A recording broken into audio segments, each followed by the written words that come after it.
This is Ronan, and today we're going to be playing Baldur's Gate Dark Alliance. She served with honor and distinction in the first and last seasons of the Sundering War, the Crescent Port Siege, and finally, the campaign against the Black Horde. In all these battles, she was victorious. Where she led, we followed. Glory drew us, loyalty kept us, and we were proud to serve beneath her banner. Our lives were hers, and our deaths were hers. I do not know what pride burrowed into her heart, but it poisoned her. It was a poison I did not see until it was too late.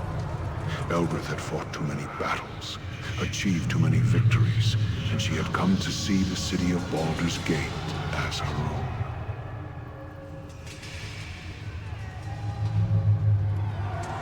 own. On the day of the Great Betrayal, and the last day of the campaign against the Black Horde, I left my wife within the walls of Baldur's Gate, where she would be safe, and told her I would return.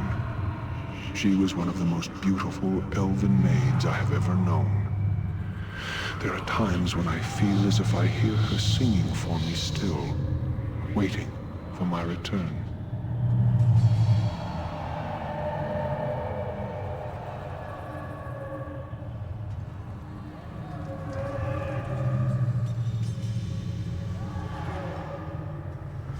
Then I fear her spirit shall never be laid to rest while I am trapped here.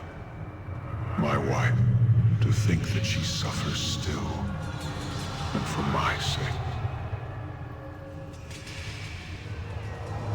Our company took the field against the Horde and scattered them, even though the orcs and goblins outnumbered us 5-1. Still, in the rout, almost half their forces survived and fled the field. Eldrith was determined to pursue them. The Dukes of Baldur's Gate refused. Too many good soldiers had been lost, the Dukes told us. They and the people wanted no more of blood and death, and they felt the Horde would not return. Eldrith was furious. Even though we had lost many men, she felt it was better we deal a death blow to the Horde and ensure they never threatened Baldur's Gate again. And so she defied the Dukes and led us to our deaths. Already weakened, we chanced upon one of the straggling bands of the Horde and cornered them within the Dosiah's Cleft. It was tactical brilliance in trapping them within the canyon. But in doing so, we gave them no choice but to fight us. Backed into a corner, the Horde proved more vicious than we had anticipated. Eldrith, fearing of losing the field, sent a messenger back to Baldur's Gate for reinforcements before the Horde broke free of her trap.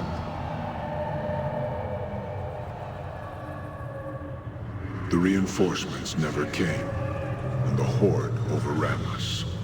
Eldrith survived. I survived. Many of the company of the Westering Sun did not. Now there are many graves within the Dosiah's Cleft. And much of the ground there is strewn with bones of our soldiers, mixed with the orcs and goblinoids. Eldrith became a thing, a creature consumed by fury. Wounded, she returned to Baldur's Gate to demand an audience with the Dukes. Instead, she was met at the gates, told that for her disobedience upon the battlefield, the walls of Baldur's Gate would be forever closed to her and the Westering Sun. Eldrith, she gathered us, all of us who remained, all of us who had sworn to serve her, and she ordered our broken company to attack the walls of her city. She swore she would take it from the Dukes, make it hers, and put the Dukes to the sword. It would be justice, she said. Justice. It was suicide. We were slain almost to the man, and we were driven from the city, hounded by the remaining troops of Baldur's Gate. We knew no rest, no peace. and they pursued us for leagues upon leagues, all the way to the marsh of Chalimber. They feared Eldrith's wrath so greatly that they were determined that she should not escape alive. I died here in the marsh of Chalimber, and so did all that remained of the company of the Westering Sun. Eldrith was the last to die, brought low by crossbowmen and archers, men who feared to come within reach of her sword.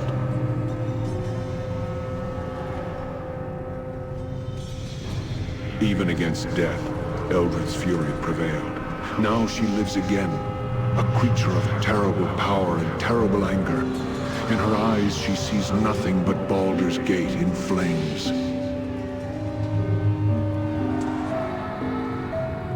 You will find her at the top of this tower, at her watch, waiting for battle. She knows you are here. She has attempted to seal you within this hall, as the stones of the Onyx Tower obey her will. But even as she is the mistress of the tower, our spirits are part of the tower as well. I shall allow the stones of this hall to part so that you may reach her, and I pray, kill her for the last time.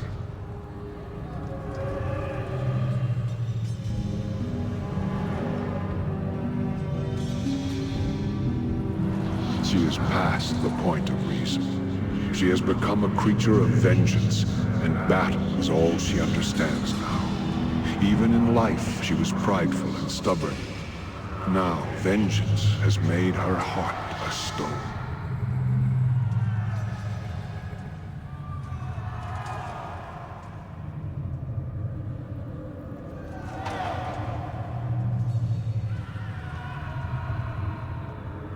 I pray the gods favor you.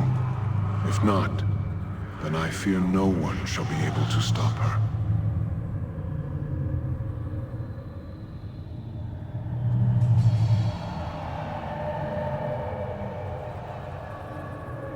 Eldrith's will is tied to the tower. Surely you know that when she is slain, this tower will die as well. It will fall into the elemental plane of fire and be consumed. You cannot escape this tower while she lives, and not after she is dead. Can you not use the way you entered to escape?